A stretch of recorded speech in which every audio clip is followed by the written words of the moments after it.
Jornal 91. As primeiras informações do dia. Olha, gente, que coisa, hein?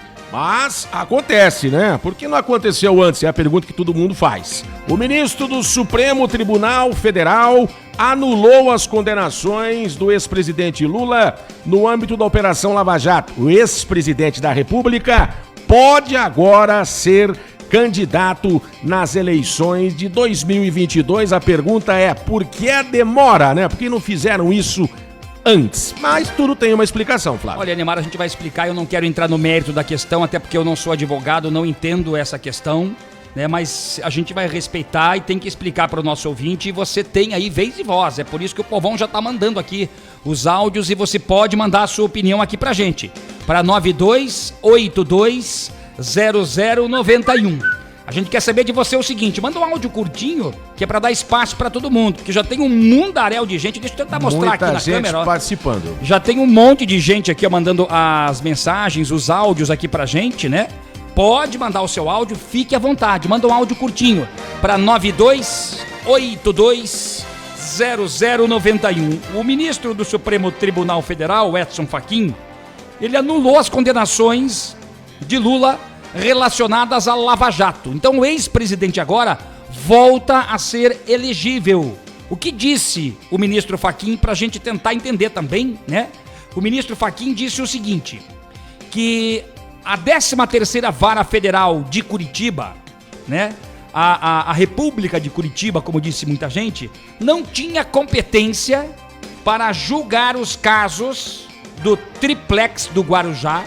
Lá o Lula foi condenado, ou melhor, aqui em Curitiba Lula foi condenado, do sítio de Atibaia, condenação, e do Instituto Lula, condenação também.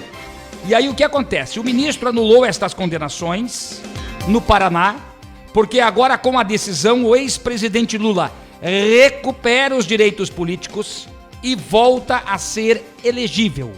Segundo o ministro, a 13ª Vara Federal de Curitiba, cujo titular das condenações era o ex-juiz federal Sérgio Moro, não era, nas palavras do ministro Fachin, o juiz natural dos casos. Olha, e a decisão do Fachin também não julga o mérito, ela tem um caráter processual. O ministro não adiantou o mérito, como eu acabei de falar, das condenações, apenas a incompetência jurídica, né, da 13ª Federal de Curitiba em julgar esses casos. Bom, quando o ministro não analisa o mérito das condenações, agora os processos serão analisados pela Justiça Federal do Distrito Federal, ok? E aí lá vai caber dizer se os atos realizados nestes processos, anulados aqui em Curitiba, podem ou não ser validados e reaproveitados no linguajar jurídico. Eu quero dizer para você, pelo que a gente está entendendo, né, e pelo que a gente acompanhou ontem também, com muitas informações, muita gente colocou nas redes sociais, né, tem falado comigo, agora o Lula tá livre, não tem mais condenação, julgaram errado, nunca teve prova, o Lula sempre disse que nunca era nada dele. Gente, ele está elegível, porque agora o processo vai ser julgado em Brasília, no Distrito Federal. Lá, ele eventualmente pode ser condenado. E eventualmente não. Com outro detalhe, não se sabe ainda se esse processo, enfim, né, se ele vai para o pleno do STF. E porque a PGR está recorrendo, né? E se os ministros vão acompanhar a decisão do relator Fachin, que é do Rio Grande do Sul, mas fez todo o seu estudo aqui em Curitiba. Então, muita gente, inclusive, considera ele curitibano. E ontem, Enemar, o presidente Lula, vou até pedir para o Matheus colocar aí nas plataformas digitais, no Twitter oficial, né, dá para acompanhar, você que está nas redes sociais, acompanha o que disse o ex-presidente Lula, abre aspas, a decisão que hoje, no caso ontem, né, a decisão que hoje afirma a incompetência da Justiça Federal de Curitiba é o reconhecimento de que sempre estivemos corretos nesta longa batalha jurídica, fecha aspas, @LulaOficial no Twitter.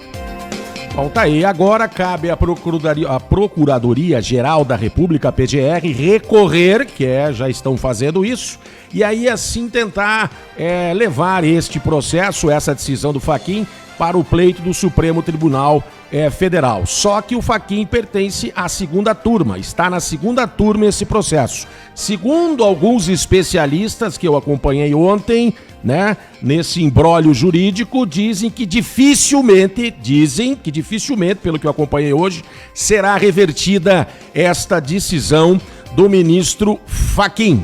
E o juiz que vai julgar o caso pode considerar as provas, como falou o Flávio Krieger aqui, pode considerar o que o Sérgio Moro julgou nesse processo ou começar do zero.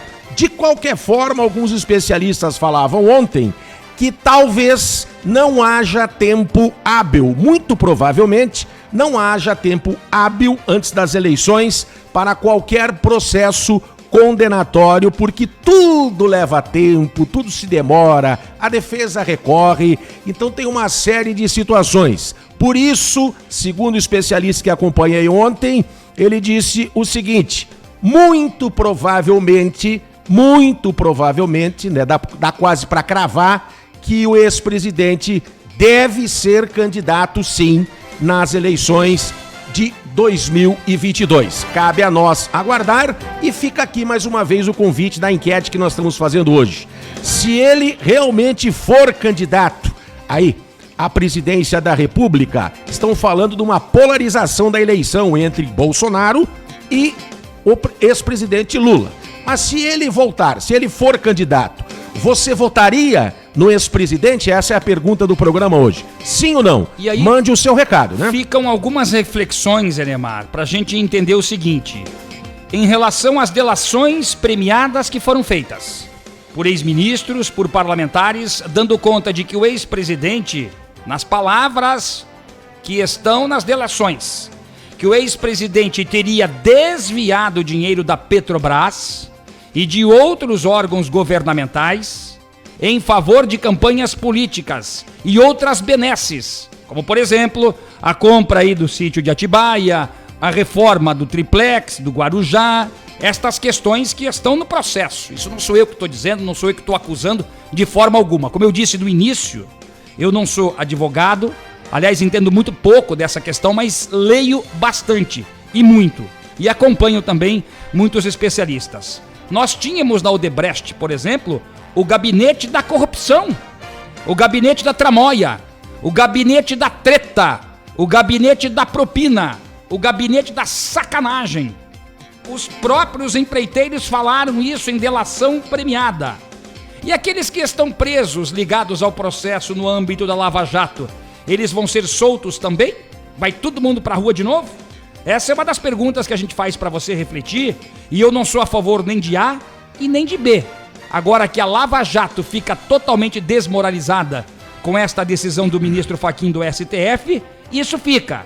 E aí mais uma questão que a gente vem abordando aqui, e eu venho falando isso no Jornal do Bairro, né, do qual eu sou editor, eu sempre escrevi em vários editoriais. O povo brasileiro, desde 1985, foi às ruas, lotou as principais cidades do Brasil. Eu vou lembrar muito bem, para quem é mais antigo, né? Para quem tem mais de 40, 50 anos. Diretas já. Lotaram as principais praças do Brasil, toda a Boca Maldita, não cabia ninguém mais. Tava todo mundo apinhado, né? Se fosse hoje não daria em função da pandemia. Mas o povo lutou tanto para conseguir o voto direto e conseguiu uma conquista maravilhosa. Mas de 1985 para cá, o que é que a gente viu com os eleitos? Principalmente em relação aos presidentes eleitos. Sempre denúncias e mais denúncias. Mar de corrupção. Desde o ex-presidente Fernando Collor de Mello, que hoje é senador da República, com tudo que fez. Teve 8 anos de direitos políticos aí, na verdade, cassados, né? E mesmo assim voltou no cenário nacional da política. Hoje é senador. E como senador e como ex-chefe de Estado, goza de muitos privilégios no Senado da República. E eu vou lembrar, Neymar, que no primeiro mandato do ex-presidente Lula, ele foi condenado, ou então já tinha o processo do mensalão. Lembra do mensalão lá atrás? Ministro Joaquim Barbosa foi pulso firme naquela época no STF e o presidente Lula foi reeleito no primeiro turno. Então, veja, muita gente está reclamando do STF, muita gente está falando que aquele ministro não presta. Aliás, tem um monte de mensagem que a gente já vai colocar aqui para você acompanhar. Mas quem vota, quem coloca o cidadão no poder é você. Você que está acompanhando aí nas redes sociais, você que está ouvindo em 91,3, você que tem poder de voto, é você que vai escolher. Se você acha que vale a pena, que foi legal, que foi um bom mandato, que fez bem para o povo brasileiro, ok. Você tem total respeito e credibilidade aqui no Jornal 91. Se você acha que ele não foi, que ele roubou, que foi sacanagem, que não deveria voltar, ok também. Então é por isso que a gente está pedindo aqui, porque nós vivemos num país democrático, a gente está pedindo a sua opinião. Você votaria ou não em Lula para presidente no ano que vem se ele fosse candidato? Essa é a nossa enquete de hoje pelo 92820091. E é uma decisão que mexeu com toda a economia, dólar, bolsa, mexe com o cenário político.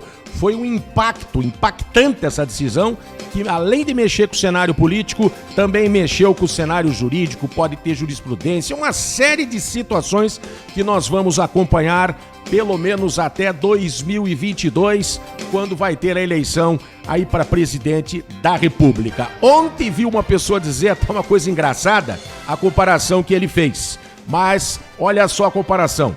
A luta do século, que foi considerada entre Mike Tyson e Holyfield, foi a famosa luta do século. Todo mundo queria ver o que ia dar com Mike Tyson e Holyfield. E está sendo considerada esta polarização da eleição como o embate político para a presidência da República aí do século também, entre o ex-presidente Lula e o Bolsonaro, caso assim se confirme. E já tem pesquisa saindo por aí, Brasil afora.